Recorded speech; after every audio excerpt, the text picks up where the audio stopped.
The briefing tent smelled of dust, sweat, and stale coffee. Canvas walls flapped faintly in the hot desert wind, the hum of generators outside struggling to power the few dim lights strung above. Inside, officers sat at long folding tables, maps, and satellite images scattered across the surface. The war in this region had dragged on for months, and though every soldier there was hardened by deployments, the tension in the air tonight was different. The mission ahead would be brutal. Everyone knew it. Colonel James Harrington stood at the head of the room, ramrod straight, his sharp eyes sweeping the gathered group of aviators and ground support commanders. A career officer with nearly 3 decades of service, he carried the kind of authority that silenced chatter before he even opened his mouth. His gravelly voice cut through the room. "We've got a platoon pinned down in Sector Delta. Enemy fighters are entrenched along both ridges, and resupply is overdue. They're running low on food, water, and ammo. Without immediate air support, they won't hold another 48 hours. A murmur ran through the officers, quickly dying as Harrington tapped the map. His finger landed on a narrow valley, scarred with red circles marking enemy strongholds. This is where they are. The valley is a choke point. Enemy fire is expected from multiple positions. We'll need to coordinate resupply while minimizing exposure time." He paused, eyes moving over the men seated before him. His gaze skipped lightly past Lieutenant Sarah Mitchell, as if she were no more than a shadow. Sarah sat upright, her flight jacket zipped to her collar, hands folded neatly on the table. She had prepared for this moment. Her mind had studied the terrain maps for hours, rehearsing possible flight paths, entry angles, and escape routes. She was one of the few pilots with experience in nighttime low-altitude maneuvering, skill that would be essential in a valley like this. Yet Harrington never once directed a word her way. She cleared her throat, lifting her hand slightly. "Sir, with respect, if we use the northern reach line as cover and stay below radar detection, we can minimize exposure before the drop. It's risky, but it gives us an advantage." For a brief second, silence stretched across the tent. A few heads turned toward her, surprised by her interruption. Some of the younger pilots nodded faintly, recognizing the merit in her suggestion. But Harrington's face hardened. He didn't even look at her. Instead, he glanced toward Major Daniels, a broad-shouldered pilot with salt and pepper hair. "Daniels, what's your take?" Daniels hesitated, clearly aware that Sarah had spoken first. Sir, the northern approach could work. It reduces exposure, but the maneuvering will be tight. Only an experienced pilot could handle it at night. Then we'll assess who's available for it," Harrington said, his tone final, dismissing Sarah without acknowledgement. He moved on, pointing out alternate exit routes and ordering supply coordination with the ground teams. Sarah lowered her hand slowly, her jaw tightening. The slight had been public and deliberate. In her years of service, she had faced the subtle dismissals, the jokes in the mess hall, the raised eyebrows when she walked into pilot briefings. But this was different. This was a colonel making it clear in front of her peers that her input didn't matter. Still, she remained silent. Her father had once told her, "The louder they try to silence you, the more dangerous your quiet competence becomes." She carried that advice like armor dot as Harrington continued outlining the mission. Sarah studied the map again, memorizing every contour of the valley. If she wasn't going to be heard in this room, then she'd make sure her actions in the field left no doubt. When the briefing concluded, the officers filed out, murmuring in low voices. Daniels lingered, giving Sarah a sidelong glance. "Your idea was solid," he said in a half-apologetic tone. "But you know how Harrington is. Old school. Doesn't take risks and doesn't take suggestions from anyone who hasn't been flying 20 years. Sarah gave him a polite nod. Then it's my job to show him that years don't always measure skill. Daniels chuckled softly, though there was no humor in it. Careful, Lieutenant. Out here, proving yourself can get you killed. She didn't flinch, or it can keep others alive. Outside the tent, the desert night wrapped around her, cool but heavy with the scent of sand and fuel. Helicopters stood in their rows on the flight line, hulking silhouettes against the faint glow of the horizon. Mechanics moved among them, tools clanging, voices low. These machines were her second skin. She had spent countless hours learning their quirks, mastering their stubborn engines, coaxing them through storms and sudden ambushes. Sarah paused beside her assigned bird, running her hand along the metal skin. This was where she spoke best, not in briefing rooms where her words were ignored, but in the cockpit where every decision mattered. She remembered her first combat flight, the adrenaline, the clarity of focus, the sudden silence that descended. When she was responsible for lives in the Mac, that was when she understood flying was more than a skill. It was survival, leadership, and trust rolled into one. She looked back toward the command tent, lights flickering behind the canvas. Inside, men like Harrington made decisions that shaped missions and reputations. But outside, in the air, it was different. Out there, rank couldn't shield you from bullets or missiles. Out there, skill spoke louder than stripes on a shoulder. Night deepened. Sarah lingered by the helicopter, reviewing her mental checklist again and again. She pictured the valley, the northern ridge, the enemy positions she had studied. She knew she could fly that path. She knew she could get supplies to the platoon. She also knew Harrington would never hand her that chance willingly. But wars had a way of forcing choices.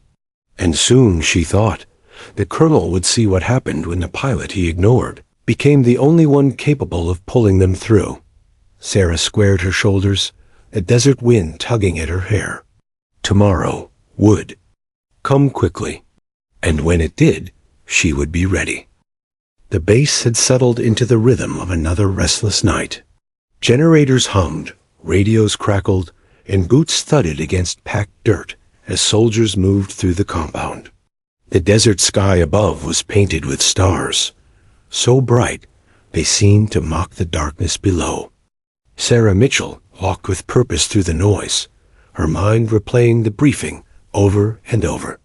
Harrington's dismissive glance still stung, but she tucked the frustration away. Combat zones weren't places for wounded pride. They were places where you either delivered results or you didn't come back. She was halfway to the barracks when the call came. A runner appeared, breathless, his uniform darkened with sweat. Lieutenant Mitchell Command needs you back in the operations tent. Now. Her pulse quickened. She followed him through the maze of sandbag walls until the tent loomed again, lit from within. Inside, the air was thicker, charged with urgency. Harrington stood at the table with two intelligence officers, their faces grim. Daniels was there too, arms folded, his expression a mixture of fatigue and unease. The colonel's voice was clipped. "We've received word. The situation in Delta Sector has worsened. The platoon is low on ammo and under constant fire. They won't hold past dawn unless they're resupplied." He jabbed at the map again, his finger tracing the valley Sarah had studied. "We're launching the supply run tonight." A murmur of protest rose from one officer.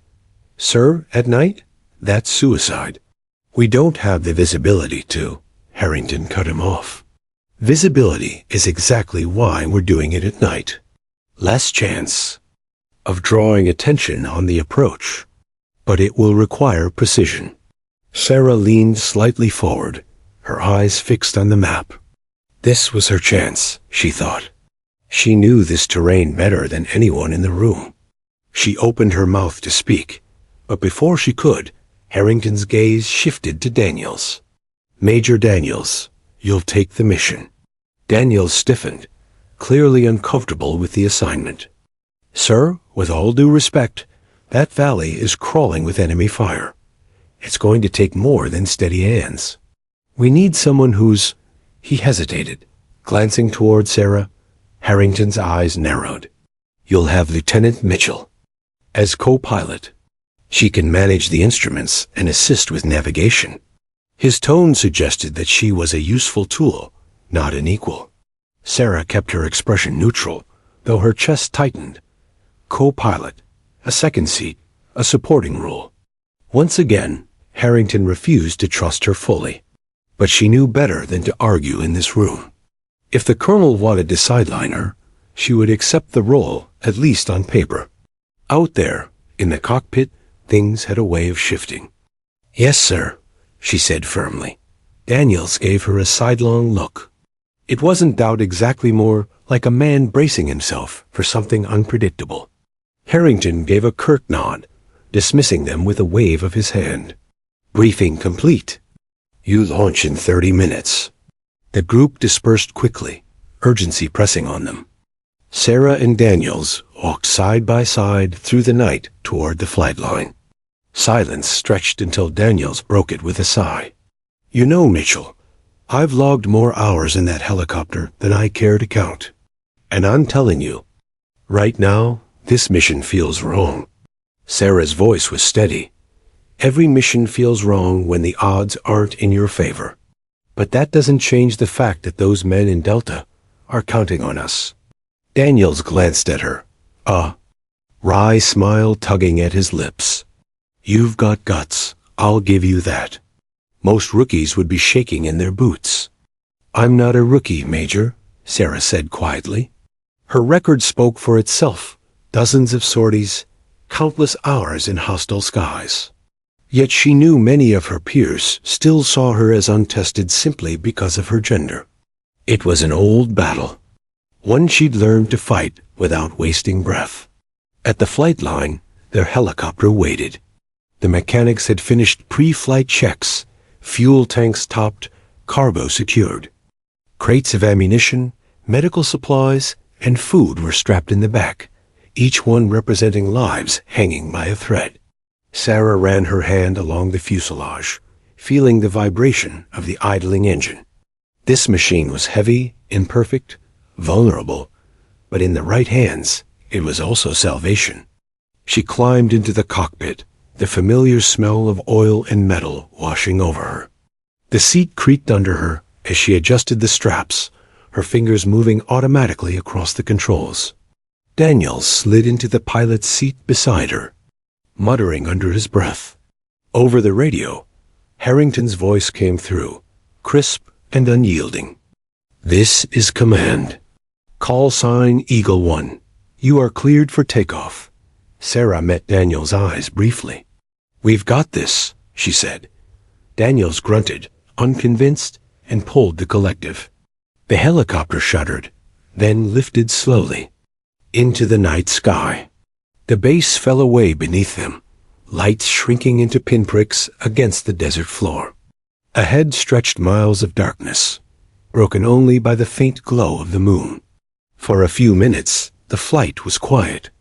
The rhythmic thump of the rotor blades filled the cockpit, steady and hypnotic. Sarah kept her gaze fixed on the instruments, cross-checking altitude, speed, and heading. Daniels flew with a tight grip, his jaw clenched. Finally, he spoke. "So tell me, Lieutenant, do you really think Harrington would have let you fly solo if you'd asked?" Sarah hesitated before answering. "No, but it doesn't matter. The outcome will." Daniels snorted softly. "You really believe that, huh?" "I know it," she replied, her tone leaving no room for argument. Below them, the desert blurred past, featureless and endless. Somewhere ahead, enemy fighters waited with rifles and heavy weapons. Somewhere ahead, soldiers huddled in foxholes prayed for a miracle. Sarah tightened her grip on the controls, steadying her breathing. This wasn't about Harrington anymore. It wasn't about proving herself or winning respect. It was about getting supplies to those men before the sun rose and the valley turned into a grave. The helicopter pressed on into the darkness, every mile bringing them closer to danger. Sarah's mind replayed the maps she had memorized, the flight path she had envisioned. She knew the risks, but she also knew her capabilities. And deep inside, a quiet determination burned. If the colonel had ignored her voice in the briefing room, then he would soon have no choice but to hear her in the only language that mattered out here: action. The rotors beat against the night like a war drum, each pulse vibrating through Sarah's chest as the helicopter lifted from the pad.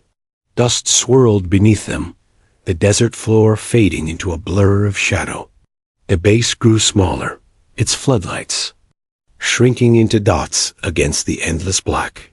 Above them, stars stretched across the sky, brilliant and cold, as if they were watching silently to see who would survive the journey ahead. Inside the cockpit, the glow of green instrument panels lit their faces. Sarah sat in the co-pilot's seat, helmet secured, eyes flicking between the gauges and the darkness outside. Her hands moved with instinctive precision, checking readouts, cross-verifying systems, scanning the horizon for any flicker of movement. Flying in the dead of night required a balance of trust in the machine, trust in the instruments, and trust in the person beside you. That last part was the hardest. Daniels held the cyclic with a stiff grip, his jaw set as he leaned slightly forward. He was an accomplished pilot, but his movements betrayed tension. Every adjustment he made was sharp, almost too sharp, as if fear had wrapped itself around his shoulders. Sarah watched quietly, noting every twitch, every heavy exhale. He might have been in the pilot's seat, but she was already preparing for the moment when he might falter. The radio crackled suddenly, cutting through the monotony of the rotor's thump. Harrington's voice came across, stern and clipped. Eagle 1, maintain course heading 245. Report every 10 miles. Daniels pressed the transmit button. Roger, command. Heading 245, reporting as ordered. Harrington's tone was all business, but Sarah couldn't help noticing he hadn't addressed her once. Not her call sign, not her name. To him, she was still invisible. She forced the thought away, focusing on the mission. Minutes stretched long in the night sky. The world below was little more than a rolling sea of shadows. Occasionally, distant flares lit the horizon, evidence of firefights still raging in unseen valleys. Each flash was a reminder of why they were here, why the crates of ammunition strapped in the cargo bay mattered so desperately. Somewhere ahead, men were running low on rounds, their lives measured in bullets that were nearly spent. Sarah leaned closer to her controls. Altitude steady at 400. Speed 150 knots. Crosswind picking up from the east. Daniels adjusted slightly, muttering, "Got it." He sounded distracted, his voice thinner than usual. "You're flying too stiff," Sarah said evenly, her eyes never leaving the instruments. "Loosen your grip. You're fighting the stick instead of guiding it." He shot her a glance. "I don't need lessons, Lieutenant." "Not lessons," she replied calmly. "Just facts." Silence fell again, broken only by the relentless thump of the rotors. Sarah could feel the tension radiating from him, but she didn't push further. Out here, ego had no place. Either he'd find his rhythm, or he'd lose it when it mattered most. The radio crackled again. This time it wasn't Harrington. It was the ground platoon in Delta, their sergeants. Voice was raw with urgency. "Eagle 1, this is Delta 6. We're pinned down. Heavy fire from both ridges, casualties mounting, ammo nearly gone. Please advise ETA." Daniels hesitated, then pressed the mic. "Delta 6, Eagle 1, ETA 20 minutes. Hold tight. Supplies inbound." Static filled the channel before the sergeant responded. "Copy, Eagle 1, if you don't make it in time." His voice trailed and returned with steel. "Just get here?" The line went dead. Sarah felt her throat tighten. Those voices weren't just coordinates on a map. They were soldiers, clinging to hope, waiting for the sound of rotor blades in the sky. She glanced back at the crates behind them, lifelines strapped in metal and canvas. Daniels exhaled heavily. Damn it, this valley. I've heard stories about it. Birds going in, never coming out. Sarah kept her tone firm. Then we'll change the story. He chuckled bitterly. You talk like you've already flown it. I've flown worse, she said simply. It wasn't bravado. It was truth. She remembered missions in mountain passes where the air thinned and the cliffs closed in. She remembered nights when tracer fire painted the sky red and she'd threaded a helicopter through it like a needle. Each memory had carved steel into her nerves. As they neared the valley, the night grew heavier, pressing in around them. The moon slipped behind a bank of clouds, plunging the desert into deeper blackness. The instruments became their only eyes. Sarah tightened her harness, her heartbeat steady. She could feel it the moment before contact, the calm before chaos. Approaching entry point, she said. Her voice was calm, clinical, but her senses sharpened like a blade. Daniels swallowed hard. Yeah, here we go. The radio crackled once more. Harrington's voice was there again, clipped and commanding. Eagle One, proceed with caution. Stay on course. Do not deviate. Sarah almost laughed under her breath. Do not deviate. Easy for him to say from the safety of the base. Out here, courses changed in an instant. Out here, the difference between survival and death was the ability to improvise when orders didn't match reality. She looked past Daniels, into the darkness. Ahead, somewhere beyond that shadow, lay the ridges. Somewhere ahead, muzzle flashes would erupt, fire would rain down, and every decision would matter. Sarah inhaled deeply, letting her breath steady her. She wasn't afraid, not of the valley, not of the enemy fire, not even of Harrington's dismissal. She was ready. The helicopter pressed forward, blades slicing the night. And as the valley mouth loomed closer, Sarah Mitchell knew one truth above all. The moment was coming when the colonel's silence would end, not because he chose to listen, but because she would force him to. The valley opened beneath them like a dark scar across the desert floor, flanked by jagged ridges that rose like teeth against the night sky. Even in the blackness, Sarah could feel the terrain pressing in, narrowing their path until escape seemed like a thread they could easily snap. The helicopter's rotors thundered in the confined space, every beat echoing off the walls, announcing their arrival to anyone listening below. Sarah scanned the shadows, every nerve stretched tight. We're in the choke point, she said, her voice steady. Maintain altitude. Watch for crossfire. Daniels gave a quick nod, but his knuckles were white against the cyclic. His jaw worked nervously, as if he were chewing words he couldn't say aloud. Sarah kept her eyes forward, her own body calm, despite the storm she knew was seconds away. The first shot came from the left ridge, single crack that split the night, followed by a streak of tracer fire. Then the valley lit up like a storm had broken loose. Streams of glowing rounds arced through the darkness, whipping past the helicopter with terrifying speed. Bullets clanged against the fuselage, sparks dancing off metal. Contact, left side. Sarah shouted, her voice sharp. Daniels cursed, jerking the stick too hard. The helicopter lurched violently, tilting dangerously before he corrected, breath ragged. Jesus Christ, they're everywhere. Another burst erupted from the right. Ridge. Tracers stitched the air, forcing them into a deadly crossfire. Sarah's hands moved instinctively, gripping her controls even from the co-pilot seat. Bank right tight. Now! Daniels froze, his eyes wide as the world seemed to collapse around him. The helicopter dipped lower, dangerously close to the rocky slope. Sweat dripped down his temple, his grip trembling. Sarah didn't hesitate. "I've got it," she barked, seizing the stick with authority.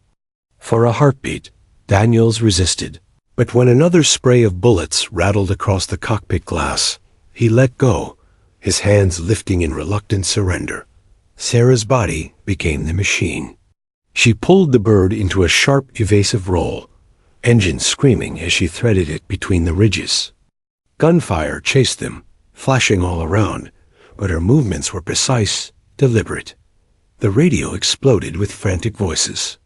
"Eagle 1, you're taking heavy fire adjust course immediately." Harrington's tone was sharp, commanding. But Sarah ignored the order. Adjusting course meant rising higher into the open, exposing them even more. She knew the safer path was down lower, tighter, in the shadows where enemy eyes had less time to track them.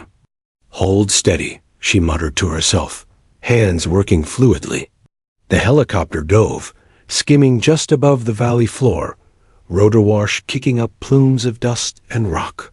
Behind them, one of the crew chiefs leaned out the open door, returning. Fire with the mounted machine gun. The rattle of rounds filled the cabin, deafening. Brass casings spilled across the floor as he cut into the ridgeline, trying to suppress the enemy positions. Daniels clutched his harness, voice breaking. "You're insane? We're too low." "You'll kill us all." "No," Sarah said, her eyes locked ahead. "I'll get us through." The helicopter shook violently as rounds peppered its tail. Warning lights flickered on her display minor damage, but the machine still held. Sarah kept weaving through the valley, shifting altitude, by mere feet to throw off the enemy's aim. Every muscle in her body was focused, her breathing slow, her mind razor sharp. Suddenly, ahead on the ridge, a muzzle flash flared brighter than the others. Sarah's gut clenched. That wasn't rifle fire. "RPG, right side," she shouted. A streak of light shot toward them, fast and unforgiving. Instinct took over. Sarah yanked the cyclic hard, rolling the helicopter into a banking dive. The rocket whistled past, exploding behind them in a bloom of fire. The shockwave rocked the bird, rattling teeth and bones, but she leveled out before they hit the valley floor. The crew chief swore loudly. Daniels was pale, his eyes locked on her hands as though realizing, for the first time, that she wasn't just surviving this, she was mastering it. Sarah's voice cut through the chaos. "Prepare for supply drop. 30 seconds. Daniels blinked, stunned. "Are you kidding? We'll never hold steady long enough. 30 seconds. She snapped again. Her hands steadied the helicopter, hovering in the middle of the kill zone as enemy fire raked around them. The crew rushed to release the cargo, unlatching crates and shoving them out into the darkness. Parachutes snapped open, carrying ammunition and supplies toward the desperate platoon below. Over the radio, shouts of joy broke through the static Delta 6 confirming receipt. "Supplies on the ground." Repeat, "Supplies on the ground." Sarah allowed herself one brief breath of relief, but it wasn't over, not even close. The valley erupted again, even heavier than before. Enraged by their success, enemy gunners unleashed everything they had. Bullets slammed into the fuselage, one round shattering glass on the co-pilot's side. Shards sprayed across Sarah's visor, but she didn't flinch. Her grip stayed steady, her focus absolute. "Hang on," she shouted. She pulled the bird into a steep climb, then rolled sideways, skimming the ridgeline so close she could almost feel the rocks scrape the belly. Gunfire followed, but she was faster, weaving through the narrow walls like water slipping through cracks. Daniel stared at her, disbelief in his eyes. For minutes he had been useless, frozen by panic. Now he sat in silence, watching a lieutenant, the pilot dismissed in the briefing, do what most wouldn't even dare attempt. Sarah spoke through clenched teeth, her voice calm even in the chaos. We're not dying in this valley. Not tonight. The helicopter broke past the narrowest point, still under fire, but climbing steadily. Sarah's hands moved with surgical precision, every instinct honed by years of training, every decision measured against the lives depending on her. The ambush hadn't broken her. It had revealed her. And though Harrington's voice still shouted in her headset, barking orders from miles away, she no longer heard him. In this cockpit, in this valley, she was in command.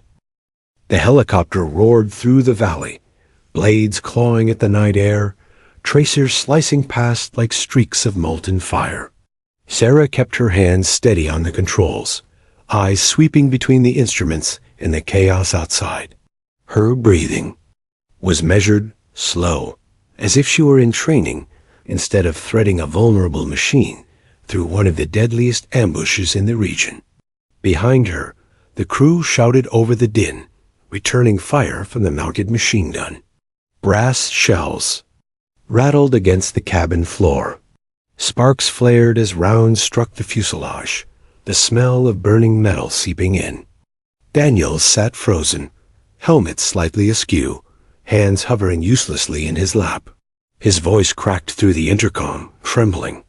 "We're not going to make it. We're done. This is suicide." Sarah didn't look at him. Her focus was absolute. "We're making it," she said firmly. "Lock it down, Major. Panic won't save anyone." He swallowed hard, eyes darting to the controls, then back to her hands. She flew with surgical precision, adjusting altitude by feet, rolling just enough to let tracer streams whip harmlessly past. The helicopter wasn't just a machine to her, it was an extension of her own body, and in this moment she felt every vibration, every shift in the air. The radio crackled again, Delta 6 shouting beneath the rattle of gunfire. "Supplies received, repeat. Supplies received. You've saved us, Eagle One." For the briefest moment, a cheer rose from the crew, relief cutting through the tension. But Sarah didn't celebrate. Not yet. The drop had succeeded, but now they had to claw their way out of hell. "Hold on," she warned, pulling the bird into a sudden dive. The valley walls blurred as she threaded through, the helicopter so low its rotor wash kicked up dirt and gravel in waves. Enemy fire spat from both ridges, wild and furious. Bullets stitched the ground behind them, chasing like hungry predators. Daniel's voice cracked again. "We're too low, you'll pancake." Sarah ignored him. Every instinct told her this was the way low, unpredictable, skimming so close to the terrain that enemy gunners couldn't track them in time. She leveled out at the last second, the helicopter soaring just above the desert floor. Another burst of fire raked across their flank.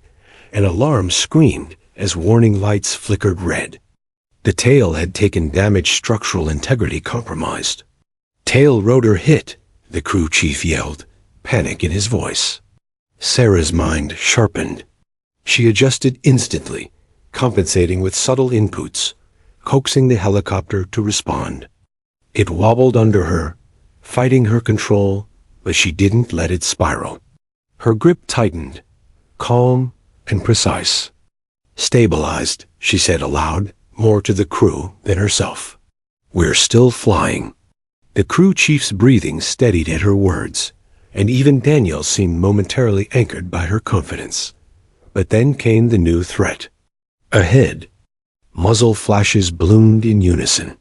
A coordinated ambush, heavier weapons, waiting for them to fly straight into the kill zone. Sarah's eyes narrowed.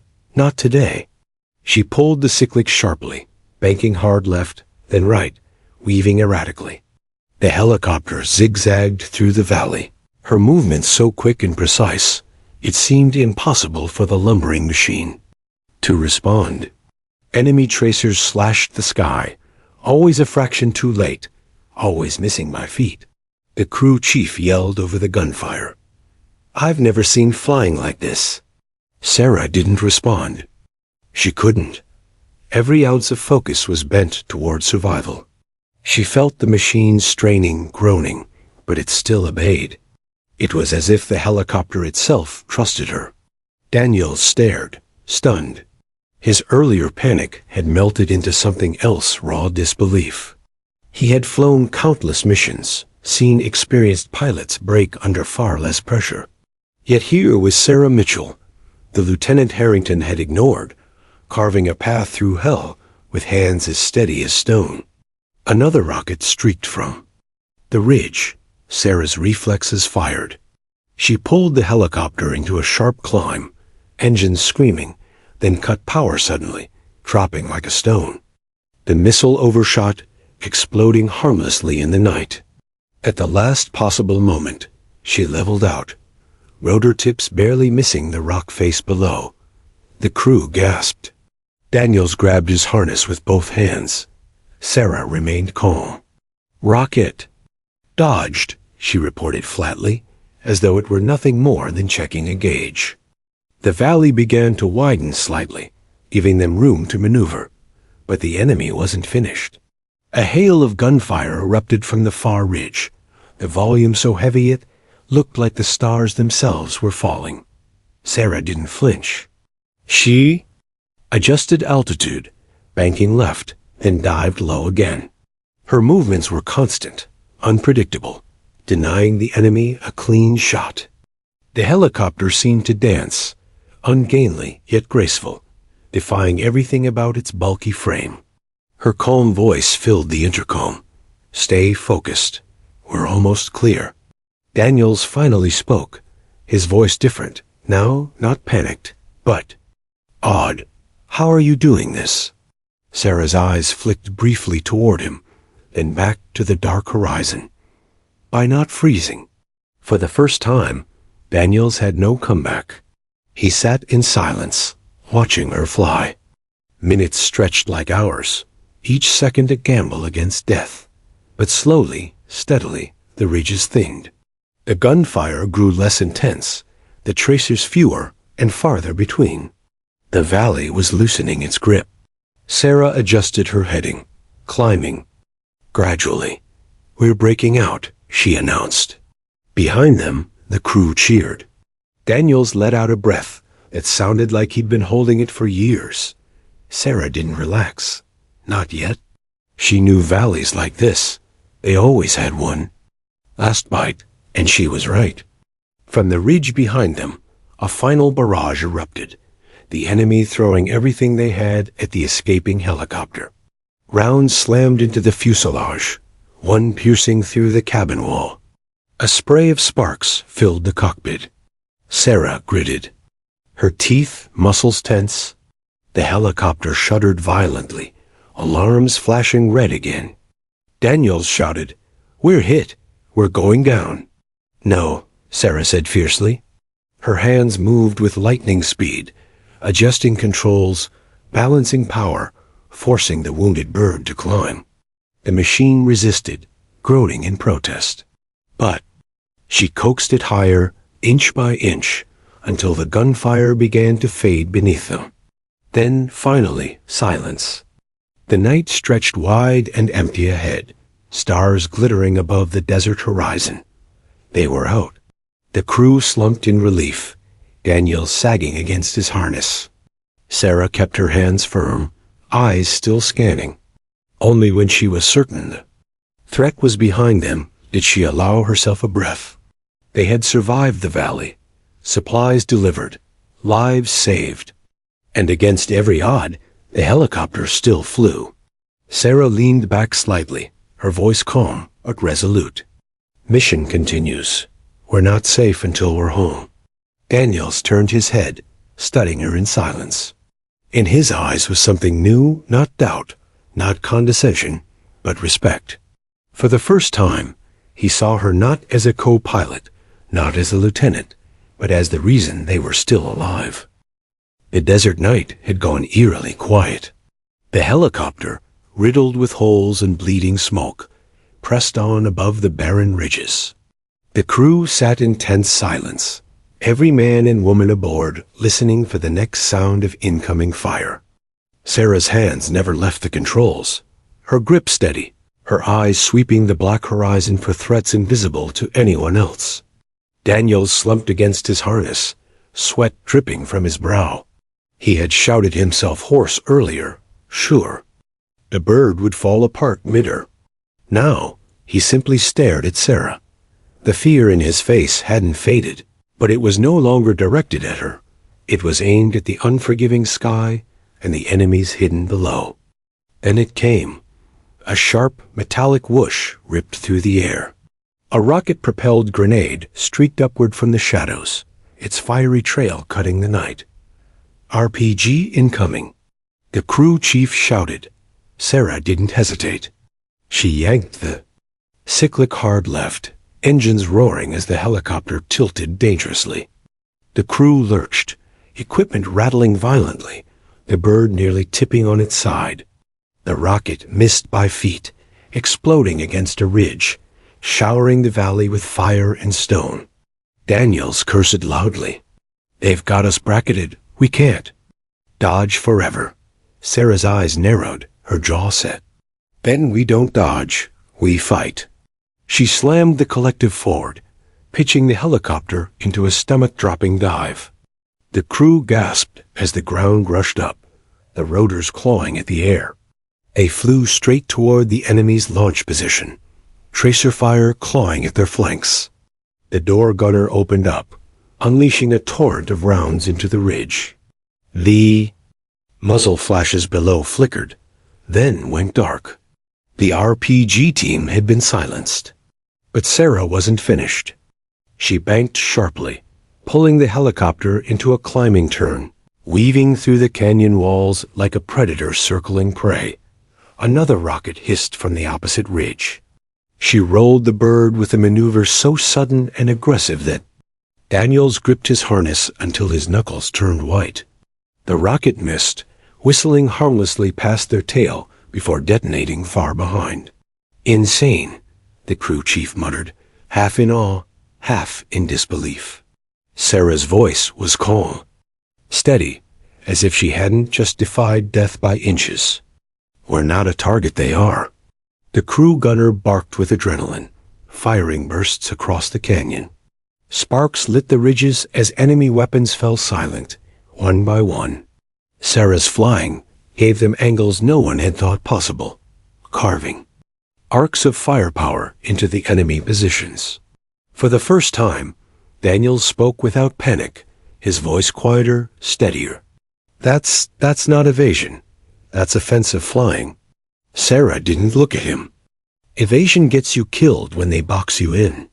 You break the box, or you die inside it. The helicopter clawed higher, clearing the canyon lip. The open desert stretched ahead, but it wasn't freedom yet. Below, headlights flickered. Technicals trucks, with mounted guns raced across the sand, converging. Their weapons sparked, streams of bullets racing upward. Sarah's mind spun calculations. She had minutes, maybe less, before the sky turned lethal again.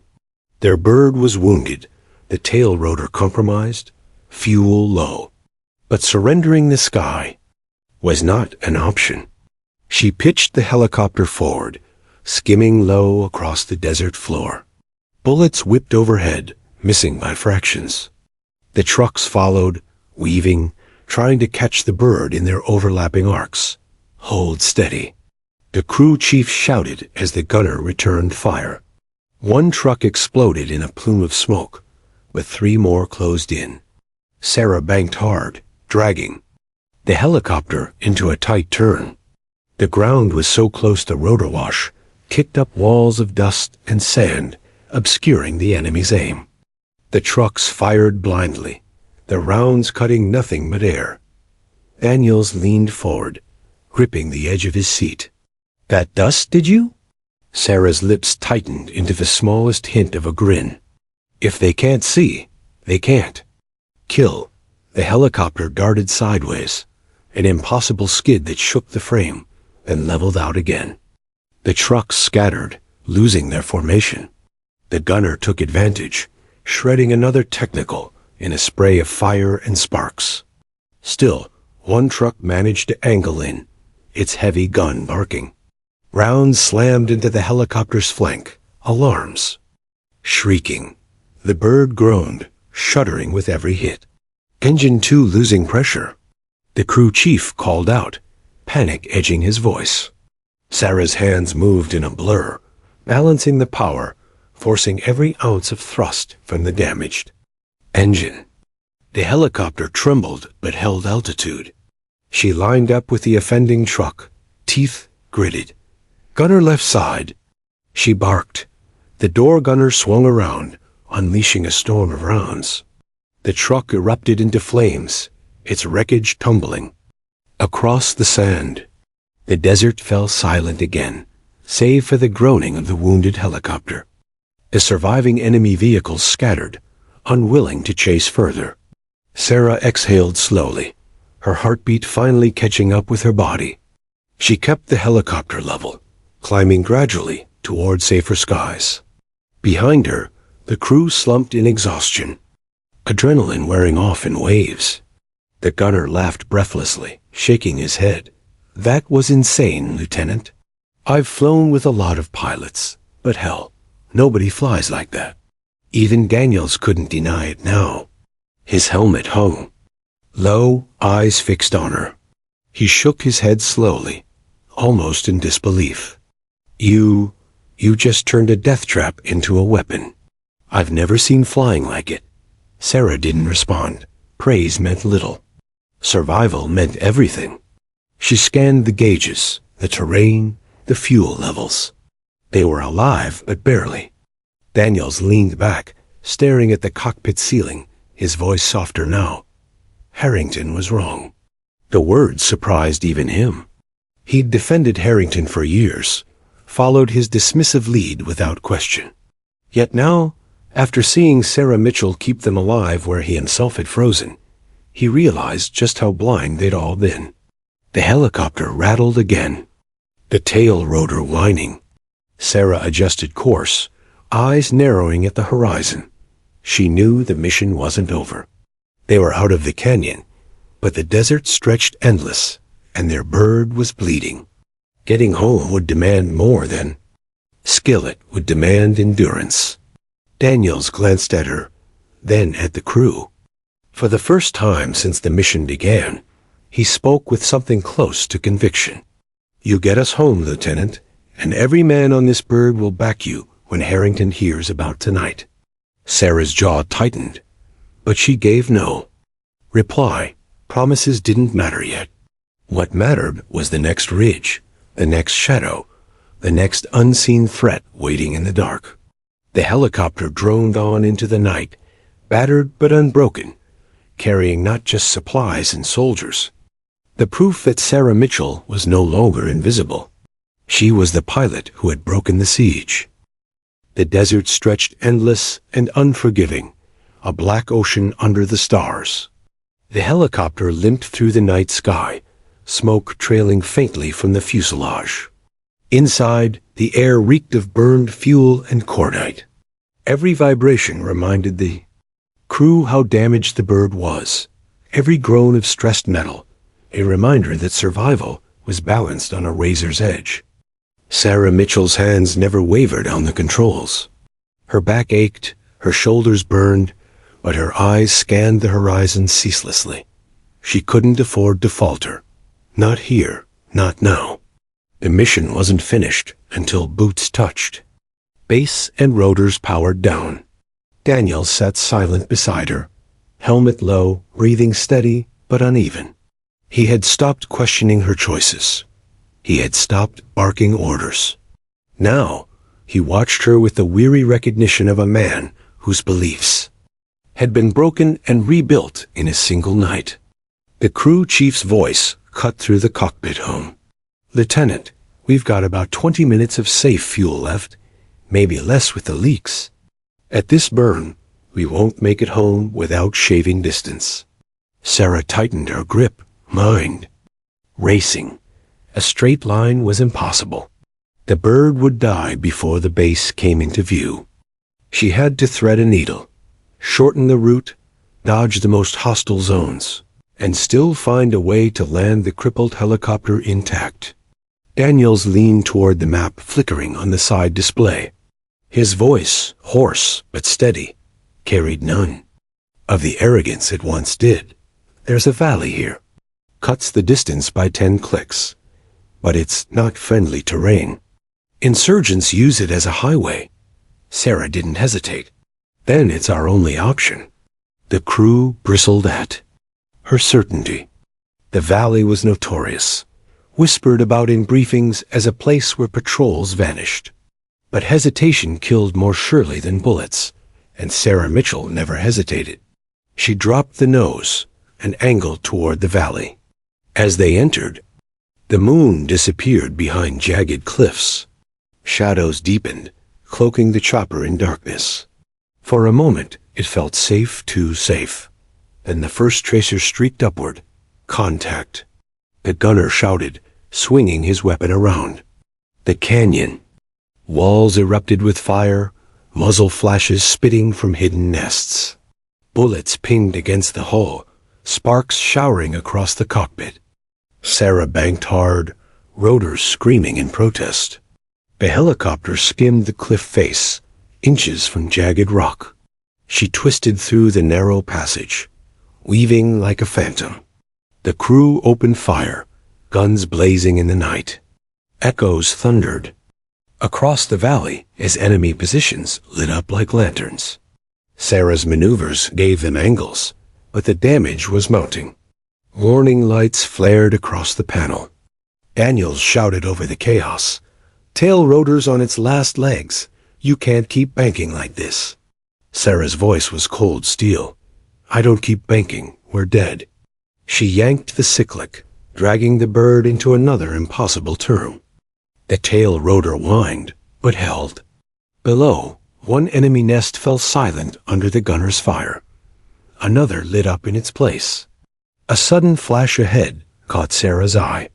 A second later, a rocket tore through the darkness, aimed square at their path. There was no time to dodge.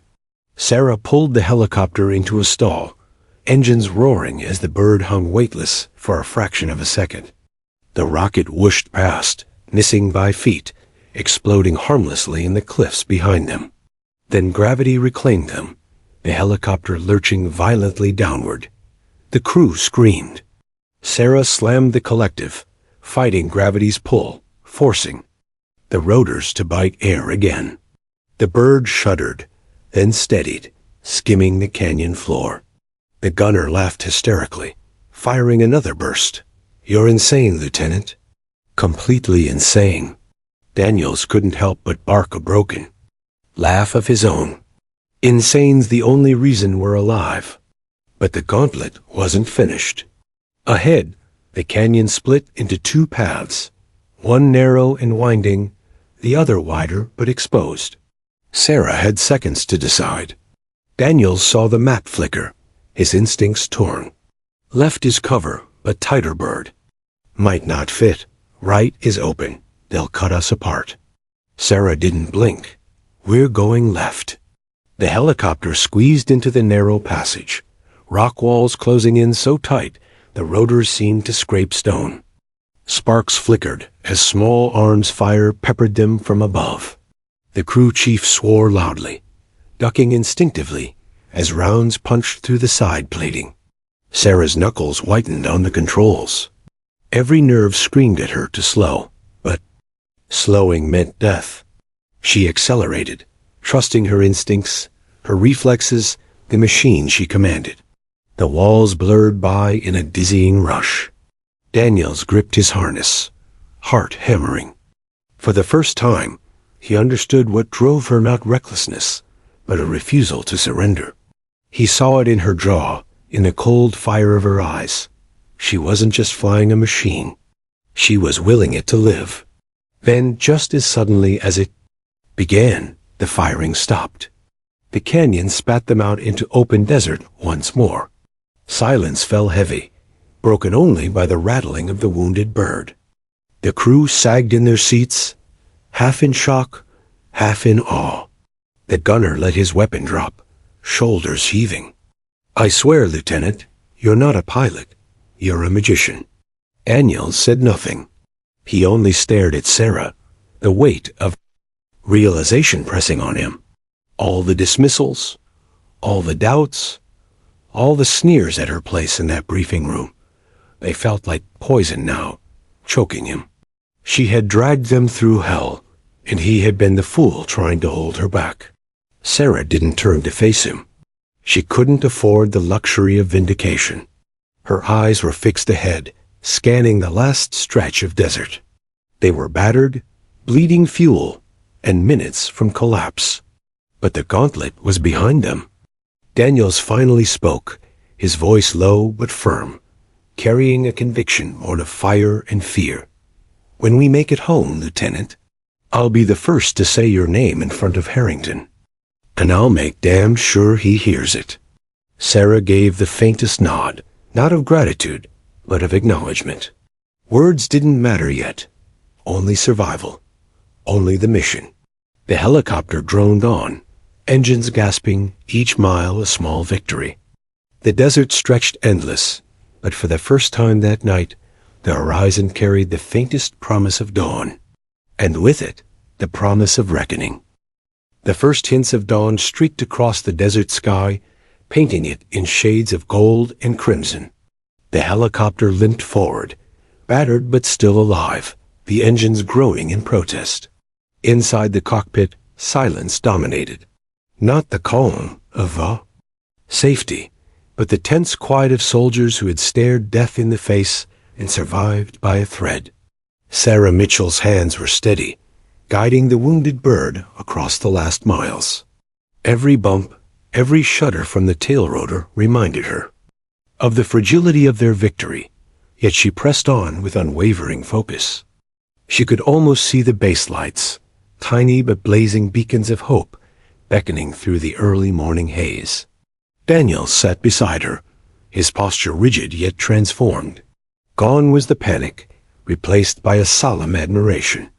"I've flown alongside heroes before," he murmured, voice low, almost reverent, "but never like this." Sarah didn't respond. Words were unnecessary. She had one task left: get everyone on the ground safely. The crew sat tense behind them, surveying the desert stretch below. Supplies had been delivered. Lives had been saved. Yet each second above the terrain felt precarious, the damaged helicopter groaning with every mile. "Base is in sight," Sarah reported, voice calm but edged with intensity. "Prepare for landing." The crew began the emergency landing checklist, straps tightening, gun turrets stowed. Every man and woman aboard knew the bird was fragile. Even a minor mistake could end the mission in catastrophe. The desert air grew thinner, winds picking up as the sun rose higher. Dust swirled, catching in the rotor wash, creating a wall of shifting shadows. The valley they had survived was now behind them, but the desert held new challenges. Loose sand, hidden rocks, and heat-distorted terrain made the landing as dangerous as any combat. Sarah's eyes scanned the approach. The runway was narrow, lined with floodlights, but it wasn't enough to ease the tension. She exhaled slowly, hands working instinctively, guiding the helicopter toward the base. Every control input was deliberate. Precise. "Eagle 1, report status." Harrington's voice cut through the radio, sharper than ever. Sarah's jaw tightened, but she replied evenly. "Heavy damage to tail rotor, fuselage perforated, engines under strain, but all personnel accounted for. Request clearance to land immediately." There was a pause, the kind that makes soldiers uneasy. Then Harrington's voice, clipped and unusually restrained. "Acknowledged. Proceed. Do not attempt any stunts on approach. I want you down intact, Lieutenant." Sarah allowed herself the faintest internal smirk. He had no idea what stunts were required to keep them alive, and frankly, he didn't need to. The helicopter descended steadily, skimming low over the sand. Every meter was a test, every gust of wind a challenge. Behind them, the crew gripped straps and braces, eyes wide. With fatigue and awe, Daniels muttered under his breath, "She's insane and perfect." The tail rotor groaned, alarms flickering across the console. Sarah adjusted, coaxing the bird to obey her commands despite its injuries. Inch by inch, they approached the landing zone, the runway stretching out like a narrow path through a vast desert. "Landing gear down," the crew chief called, securing the final latches. "Flaps set," Daniels confirmed, still watching her hands as though they were instruments of magic. Sarah's voice cut through the tension like steel. "Steady. Steady. Hold her, hold her." The helicopter touched the tarmac with a jolt, scraping slightly before settling fully. A collective exhale escaped from the crew. The engines wound down, rotors slowing, but the moment was so fragile it felt. As if anyone dared to move too quickly, the entire aircraft would crumble. Finally, silence. Real, grounding silence. Daniels exhaled audibly, finally removing his helmet. "We made it. Every single one of us." Sarah's hand stayed on the controls, a moment longer, ensuring stability. Then she eased the harness, standing to allow the crew to disembark. One by one, exhausted, dirty, yet alive, they stumbled out into the sunrise. The smell of dust, fuel, and sweat hung heavy, but beneath it all was the quiet triumph of survival. Harrington waited near the base operations tent, arms crossed, face unreadable. For a moment, there was tension, the old hierarchy of command pressing like a physical weight. Sarah climbed down from the helicopter, dust and sand clinging to her uniform, helmet in hand. She walked toward him, shoulders squared, eyes unwavering. Behind her, Daniels followed, silent but fully aligned now. The colonel's gaze swept over her, lingering on the damage to the helicopter, then the crew. "Lieutenant Mitchell," he said finally, voice low and clipped. "Explain." Sarah's tone was steady, commanding, but not disrespectful. "Sir, we executed the mission, delivered supplies to Delta 6, engaged enemy positions successfully, and returned all personnel safely, despite damage to the aircraft and heavy enemy fire.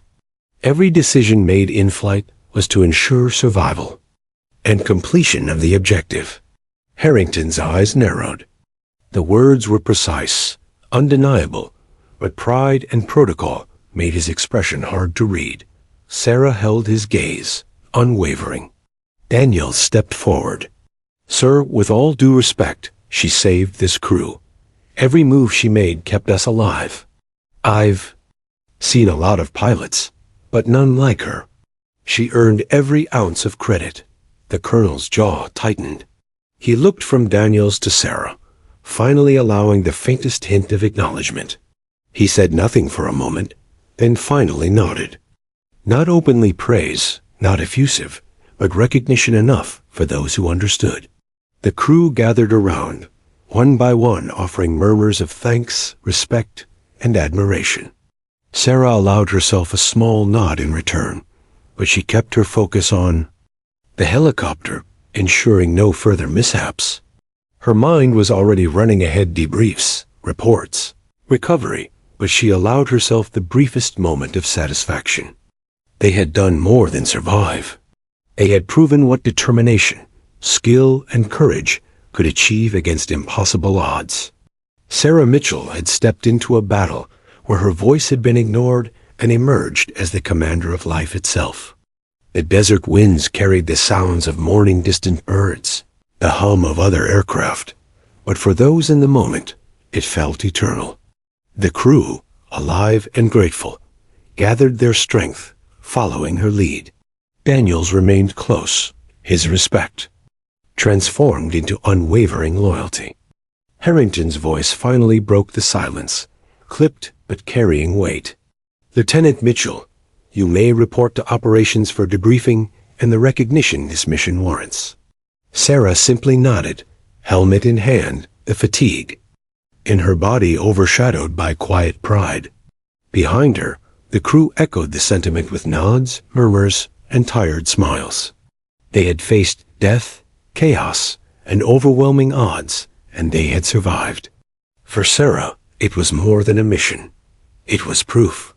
Proof that skill and courage mattered more than dismissive orders, that the quiet strength of determination could command respect, and that a single individual, when undeterred, could change the outcome of an impossible night. The sunrise blazed across the desert as the helicopter sat battered but unbroken, the crew alive and the mission complete. In that golden light, Sarah Mitchell walked toward the operations tent, not as the lieutenant ignored in a briefing, but as the pilot who had carried lives, hope, and honor through a night no one would forget. And in that moment, the story of her courage had only just begun.